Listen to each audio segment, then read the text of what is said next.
যুক্তরাষ্ট্রের সঙ্গে পারস্পরিকভাবে লাভজনক বাণিজ্য সম্পর্ক জোরদারে একটি গুরুত্বপূর্ণ অগ্রগতি অর্জন করেছে বাংলাদেশ। ফলে দেশটির গুরুত্বপূর্ণ টেক্সটাইল ও পোশাক খাতের জন্য যুক্তরাষ্ট্রের বাজারে প্রবেশাধিকার বাড়ানো এবং নতুন সুযোগ সৃষ্টির পথ খুলে গেল।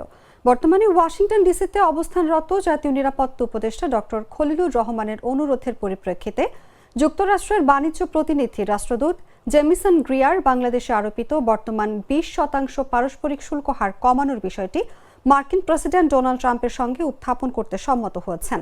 এই শুল্ক হার কমানো হলে তা আঞ্চলিক প্রতিযোগী দেশগুলোর সঙ্গে আরও সামঞ্জস্যপূর্ণ হবে। এর পাশাপাশি বাংলাদেশের রপ্তানি অগ্রাধিকারকে সমর্থন দিতে উভয় পক্ষ একটি উদ্ভাবনী ও ভবিষ্যৎমুখী সমাধানে পৌঁছেছে, যা আরও তাৎপর্যপূর্ণ বলে মনে করা হচ্ছে।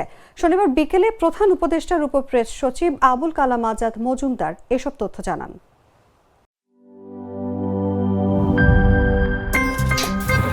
আমার একটা স্মার্ট সিদ্ধান্তে 25% গ্যাসের খরচ কমেছে। ভাবছেন কিভাবে?